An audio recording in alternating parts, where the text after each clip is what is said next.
So this is a Sunday Night Live first, and if it's possible, we ask for your full attention, please. I don't know about you, but I'm really curious to find out about Jacob.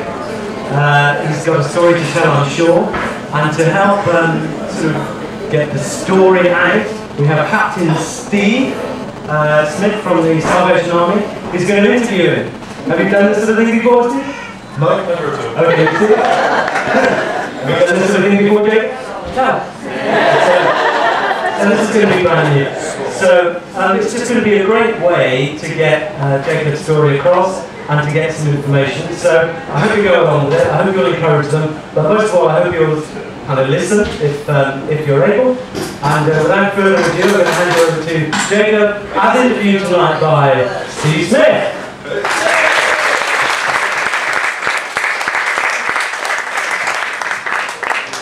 First of Sunday Night Live, and the first of both of us as well. So that's great, isn't it? And well, I guess this is the twist of faith bit, I suppose. We've heard Jacob's music, really enjoyed it. It's been some really good music that we've heard.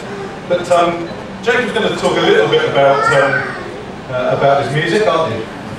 Yeah, jolly good. Okay, and a little bit about his faith as well. Jacob, tell me, how long have you been a Christian? Well, I was brought up in kind of a church-based family, so from as long as I can remember, I'd always gone to church and taken part in Christian activities. But I suppose it was something I've just accepted and it just been part of the norm. But then when I was 11, I decided I wanted to take maybe a step out in faith, and I was confirmed. It was at Lichfield Cathedral, the ceremony, it was a beautiful ceremony, and I felt then I took a step in the right direction, but still it was still kind of an acceptance more than a lifestyle. But then when I went to my first high school, so when I was about 12, I had a bit of a rough time, and for being openly a Christian and generally being a nice person, I was bullied there, and I ended up having to leave through what happened then. And I think it's after that kind of experience, I realised how much God was working and how much He was doing for me. And at the time, it felt difficult, and I felt alone, and I suppose that was when I questioned the most my faith. But then once it had happened, and I got through it okay, I look back and I realised just how much God had done for me, and that was, I think, really when I took that step towards really living for God. So you know something of, I guess, the cost of discipleship, the cost of being a Christian. Sometimes it's easy, I guess, to shrink back with your faith sometimes and deny it, but yeah, Jacob, sometimes when it's hard, you stand up and count it, and it can be costly. So what does your faith mean to you today? It means everything to me, you know, especially with the music side of things. I find it really difficult. I mean, to start with, the first thing I wrote was kind of during the time of anybody, and that was almost a coping strategy. It was something that I found turned to that was an escape for me. But once I started writing more openly faith songs and faith-led songs, I now find it really difficult in anything not to have some kind of reference to God and to how it works with me and through me. And I think just every time I pick up my guitar and every time I write a song, it's just how those gifts have been given to me. They're not just something that are there, and I've got to be not to take them for granted, but to use them for God. And I suppose that's how the faith and music relate to each other. Excellent. And you're only 15 now. How long have you been writing? Well, I started playing guitar. I was 12 when I started playing guitar. So I've been writing songs for 2.5, 3 years now. But I started writing fairly soon after just playing guitar. I played about 3 months. But the lessons were in school, and obviously at the time that was kind of an escape. So being in school wasn't helping the fact that it wasn't the place I wanted to be at because of the bullying. So my dad plays guitar, so he taught me a few chords, he taught me a riff. I picked it up fairly quickly, went home, started messing around, and I wasn't familiar with the song it's from, so it allowed me kind of just to take it and mix it up a bit. And then from that I wrote On Me, which was my first song. And I've been writing ever since, and I love the freedom of writing my own stuff rather than being having to stick to set chords or words for people. Yeah. I love the feeling of being able to express myself through music and ultimately spread God's word to everyone. Hey, that's excellent. So Dad taught you a couple of chords, and on your way for a bit, I'm told that you can do Kumbaya with one chord. But hey, you know a lot more than that, so that's pretty cool. And yeah, there's some albums here and all of that stuff, and it's great that you can pick that up and kind of, as you said, use those gifts that God has given you, kind of to His glory, to extend His kingdom. Do you feel that writing songs brings you closer to God? Yeah, I'd definitely say that writing songs brings us closer. Because I suppose with everything we've got, you know, the TVs and computers and MP3 loader, there's not much time I spend really when I'm not plugged into music or playing on my PlayStation or something like that. So I think when I'm writing songs, it's the only time really I get to just sit and do and think and be with God. Other than obviously church services and things like that. But when it's the only time I'm alone, I just sit and I'm not doing anything as it were, and it allows me to just think and definitely just open myself up. And I often find that if, like, one Friday, my dad came on and he said, I never wrote a worship song as it were, that was church friendly, that was simple enough for all the people to join in with. And he challenged me to write one.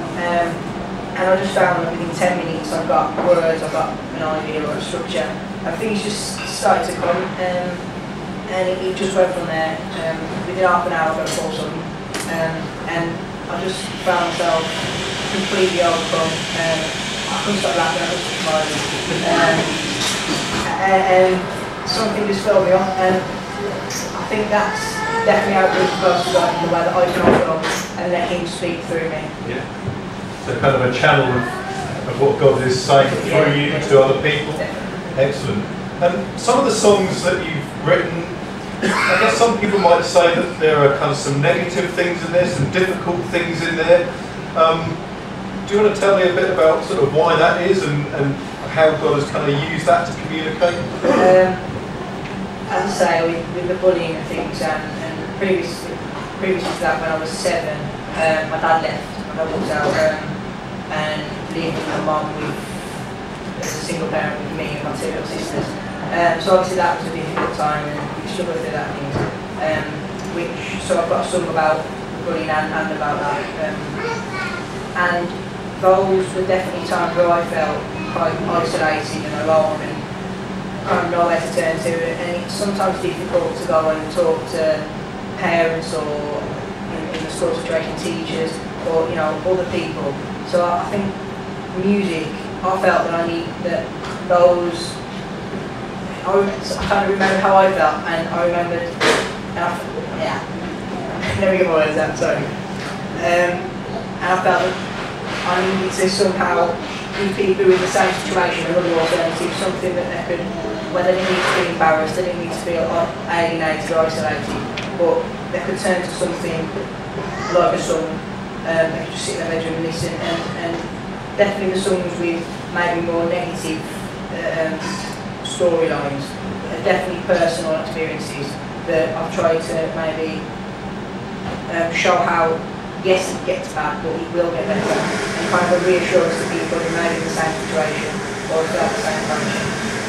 Hey, so kind of testimony and a way of giving hope to people that may be going through some of the things that you've been going through.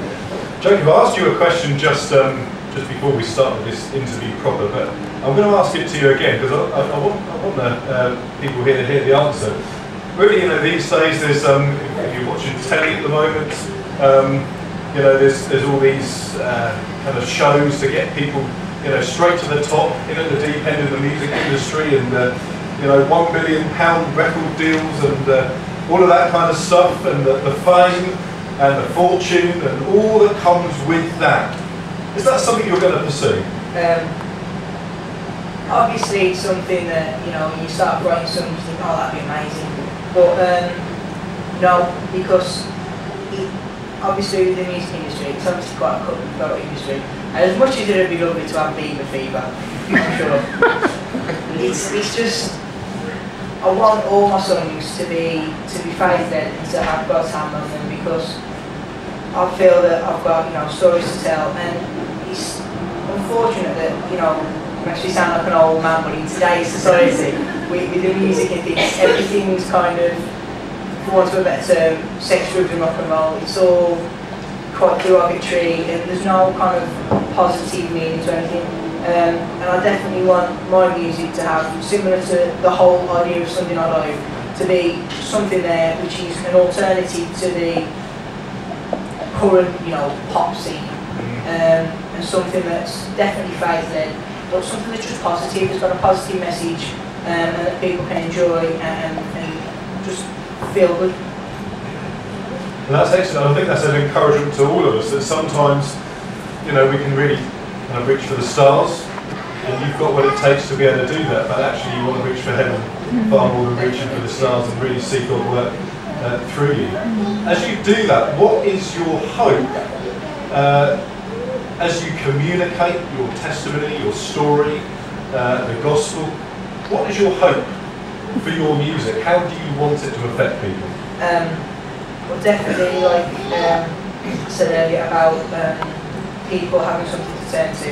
I want to allow people who've experienced the same things as me to have a friendly, well, I'm saying friendly face, but you know, something there that for reassurance, and also to allow a wagging for people, because, like I say again, with Sunday Night Live, it's a brilliant way of doing that, and I want to do the same thing with my music, that sometimes, you know, walking through a church door can be quite daunting for people who've never done it before.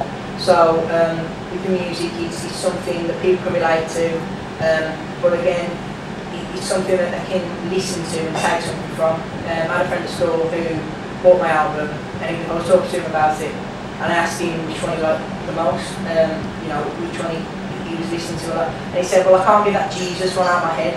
And that really gave me a lot of confidence, because he kind of said to me that although maybe he didn't understand everything, he questioned it, and I wanted people to look at, listen and question and want to find out more. And I've had several conversations with him about my faith, and with other people at school, and with other people I know that aren't church people, but have listened to my stuff and noticed, I don't know, something about me that maybe they want a bit of, they want, you know, and I think that's definitely what I want to do. I want to open people up and allow them, through me and through the music, to come to God and to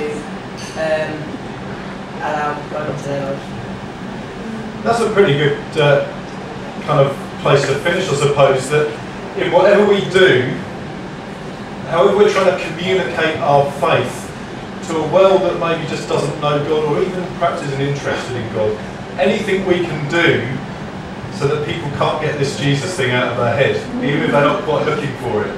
If we can do something to get people questioning, then that surely has got to be a pretty cool thing to do with your life. So, Jacob, thanks very much. I think Jacob's going to sing a few songs to us.